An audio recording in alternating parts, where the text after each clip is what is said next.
بسم اللہ الرحمن الرحیم۔ مردی کی پسلی سے عورت کو بنانے کے اللہ تعالیٰ نے مردوں کو اپنی اس حکمت کا اشارہ دیا۔ میں نے اس عورت کی تخلیق فرشتوں کی لائی مٹی سے نہیں کی، میں نے اسے تمہارے جسم کے حصے سے اس لیے نکالا کہ عورت کا تقدس اور پردہ قائم رہے، فرشتوں کو بھی خبر نہ ہونے پائے کہ زمین کی لائی ہوئی کس مٹی سے عورت کی تخلیق ہوئی۔ یعنی عورت کے تقدس کی حد تو دیکھیے کہ فرشتوں سے بھی اس کی بناوٹ کا پردہ لازمی قرار دیا گیا، اور پہلی عورت اس مرد کی پسلی سے نکلی جس کی وہ منکوحہ کہلائی۔ اب بات آتی ہے پسلی کی۔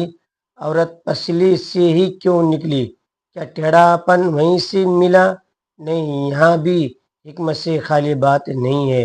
انسانی جسم میں دل اور بہت سے نازک حصے پسلی کے پیچھے چھپے ہوئے ہیں، یعنی پسلی ایک ڈھال ہے ان نازک حصوں کے لیے۔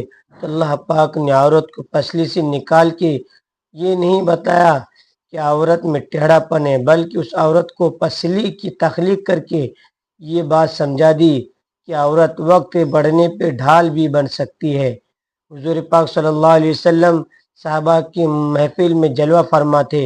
ایک شخص حاضر ہوا اور عرض کرنے لگا، یا رسول اللہ صلی اللہ علیہ وسلم، کوئی ایسا مومن بندہ بھی ہے جو جہنم میں رہے گا؟ حضور پاک صلی اللہ علیہ وسلم فرمانے لگے، ہاں، ایک شخص ایسا ہوگا جو جہنم کی گہرائی میں 1000 سال رہے گا اور مسلسل اونچی آواز میں پکارتا رہے گا، یا حنان یا منان۔ ایک دن اس قدر اونچی بلند آواز سے ہی یا حنان یا منان کہے گا، حضرت جبرائیل علیہ السلام جہنم کے قریب سے گزرتے ہوئے اسے سن لیں گے۔ حضرت جبرائیل علیہ السلام حیران ہوں گے، یہ کیسی عجیب آواز ہے، کوئی مسلسل یا حنان یا منان پکار رہا ہے۔ حضرت جبرائیل علیہ السلام عرش کے سامنے حاضر ہوں گے اور سر سجدے میں رکھ کر خدا کی تسبیح بیان کریں گے۔ اللہ فرمائے گا، اے جبرائیل علیہ السلام سر اٹھاؤ۔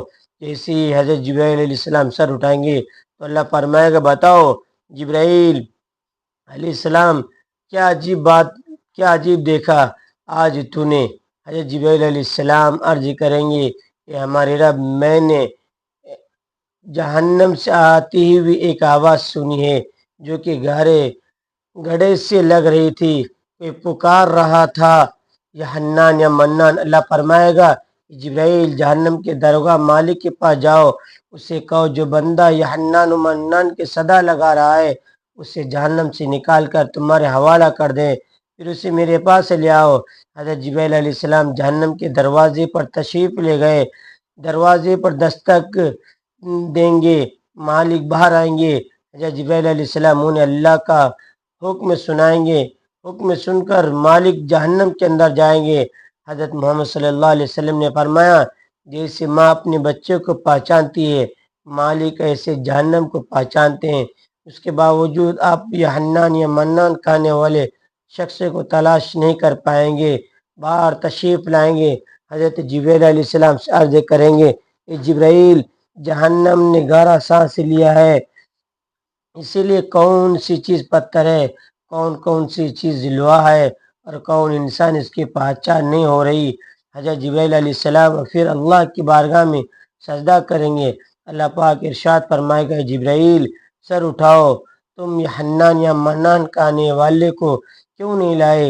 جبرائیل علیہ السلام عرض کریں گے، مولا، داروغہ جہنم مالک نے بھی معذرت کر لی ہے، کہتے ہیں جہنم نے گہری سانس لی ہے، اس وجہ سے پتھر، لوہے اور انسان کے درمیان یہ فرق نہیں بچا ہے، تو یہ سب جل کر کوئلہ بن چکے ہیں، کسی چیز کی پہچان نہیں ہو پا رہی ہے۔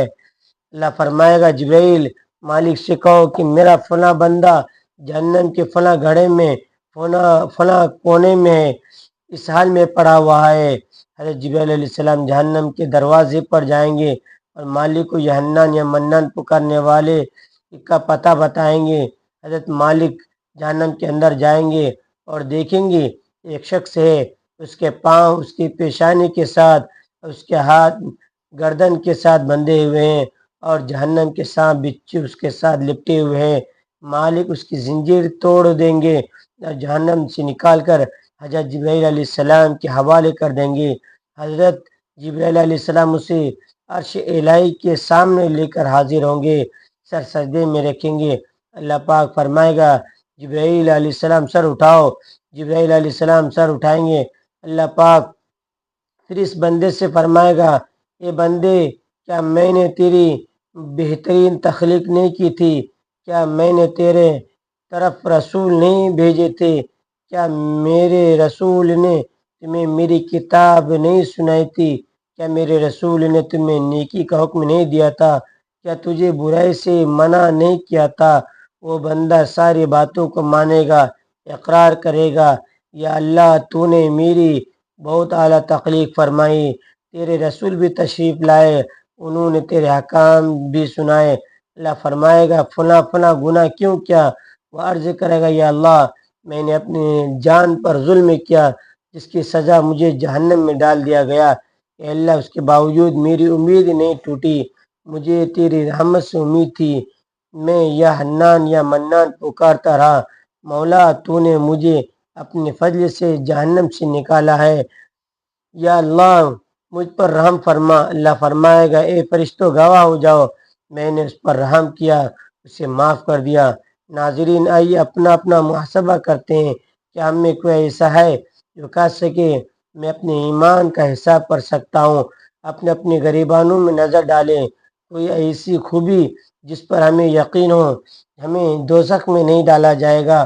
ہزاروں سال کی عبادتیں بھی رد ہوتی دیکھی گئی ہیں، بس اللہ سے دعا کرتے رہے اے اللہ ہم جانتے ہیں اگر ہمارے ایمان کا سخت حساب لیا گیا تو ہم یقیناً ہم نہیں بچ پائیں گے، ہم بے حد گنہگار ہیں، لیکن اے اللہ ہم تیری رحمت کا سوال کرتے ہیں، ہم سے حساب اپنے عدل و انصاف پر نہ لینا بلکہ ہم پر اپنی رحمت اور عطا کا سایہ رکھنا۔ اللہ پاک ہماری دعا کو قبول فرما۔ قیامت کے دن جب لوگوں کے ایمان کا حساب و کتاب ہو رہا ہوگا، پر کچھ لوگ ایسے ہوں گے جن کو اللہ بغیر حساب کے جہنم سے جنت میں بھیج دے گا۔ صحابہ کرام رضی اللہ تعالی عنہ نے عرض کیا یا رسول اللہ وہ کون لوگ ہوں گے؟ نبی کریم صلی اللہ علیہ وسلم نے فرمایا ظالم حکمران، وہ تاجر جو جھوٹ بولتا ہو، وہ بوڑھا شخص جو زنا کرتا ہو۔